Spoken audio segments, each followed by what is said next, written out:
Madame, Messieurs, très heureux de vous retrouver pour cette nouvelle édition de Décryptage sur Africa 24. À l'image des deux sommets extraordinaires de l'Union africaine sur les questions humanitaires, la lutte contre le terrorisme et les changements anticonstitutionnels de gouvernement sur le continent, tenus en mai 2022 à Malabo, en Guinée équatoriale, Bankole Adeoye, commissaire aux affaires politiques, à la paix et à la sécurité de la Commission de l'Union africaine, a accordé un entretien à Africa 24 sur les défis du continent africain dans un contexte d'instabilité socio-politique. Monsieur le commissaire Bankole Adeoye, bienvenue sur Africa 24. Dans un contexte marqué par une hausse des attaques terroristes et des coups d'État en Afrique, que pensez-vous de la tenue du sommet extraordinaire de l'Union africaine sur le terrorisme et les changements anticonstitutionnels de régime sur le continent, ainsi que la conférence des donateurs sur la question humanitaire en Afrique? It's an important landmark for the African Union leadership to address the challenges posed by terrorism, violent extremism, and radicalization on our continent. This is the space, policy space for African leaders in Malabo to declare their resolve to boost response, to deepen democracy, and to promote collective security. Monsieur Bankole Adeoye, vous êtes le commissaire de l'Union africaine aux affaires politiques, à la paix et à la sécurité. Que pouvez-vous nous dire des efforts en faveur de la préservation de la paix et du renforcement de la sécurité sur le continent? The state is worrisome. It is concerning. For the first time in our history, the 5 regions of the African continent now face the threat of terrorism. And therefore, it is the necessary space for leaders from the 55 member states to promote African solutions to Africa's problems and working with the international community to eradicate the scourge of terrorism and violent extremism.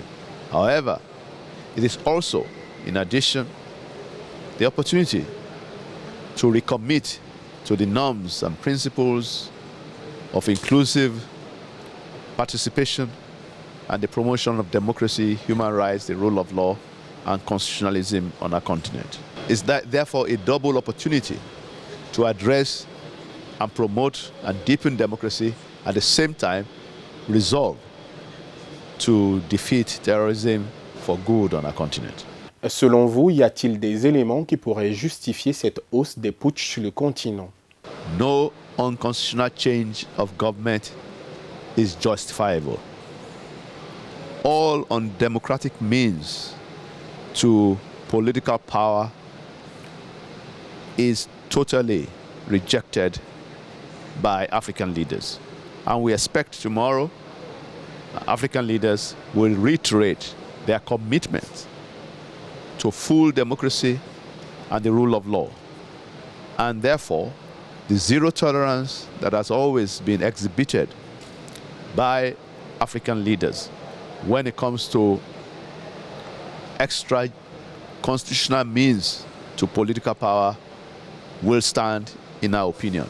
This is the expectation, this is the feeling we are getting, and all coups, irrespective of their causes, really do not stand again in the African renewal, the Africa for transformation, the Africa that is democratic, and the Africa that promotes peace, peaceful and secure engagement.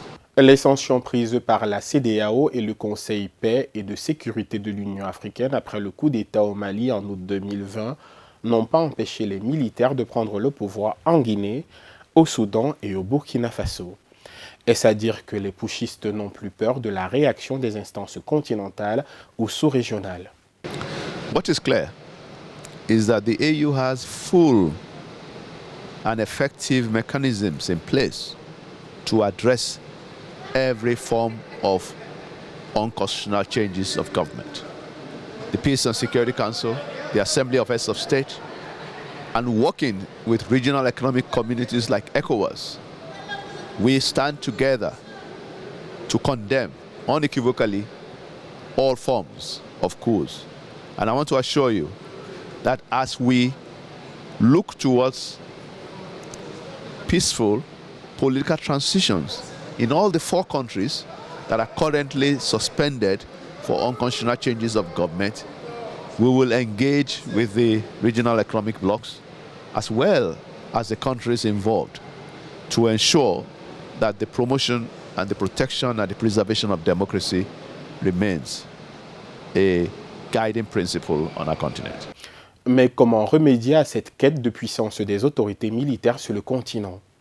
Through addressing the necessary tenets of democracy.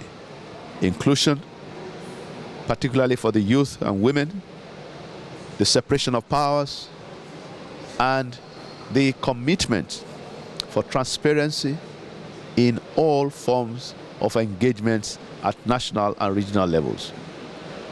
The Accra Declaration, which was as a result of the Accra Reflection Forum in March 2020, laid the foundation that stakeholders, women, youth, professional bodies, labor unions, academia, all commit to democracy.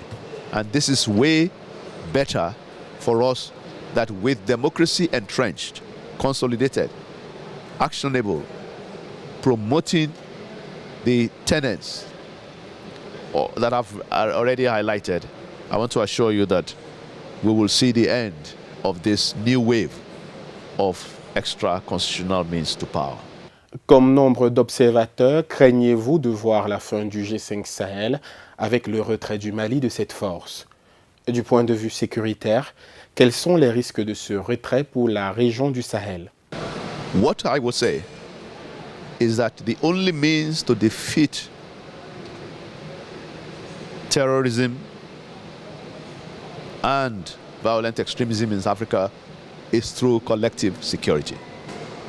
And that is why we are assured that the necessary consultations will take place to promote collective security in the Sahel and in other parts of our continent facing the threat of terrorism.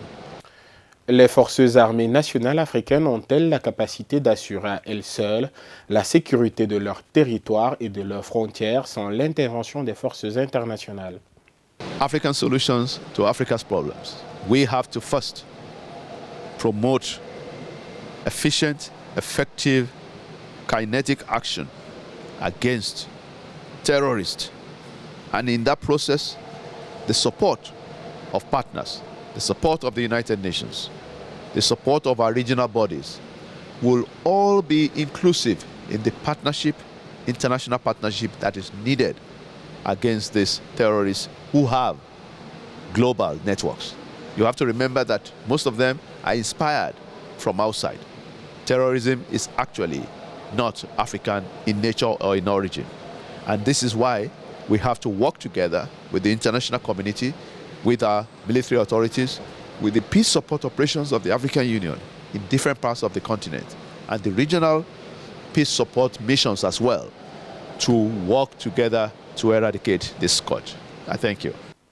Monsieur le commissaire, où en êtes-vous avec le projet Africaine Standing by Firm? We're moving ahead. It's taking time. We've done the assessment. All the 5 regions have set up the right mechanisms, and now with the conclusion, hopefully this year, of the Memorandum of Understanding between the African Union and the regional mechanisms and the regional economic communities, we believe that the full operationalization of the standby force will become a reality, God willing. Monsieur Bankole Adeoye, commissaire aux affaires politiques, à la paix et à la sécurité à la Commission de l'Union africaine, merci d'avoir répondu aux questions d'Africa 24.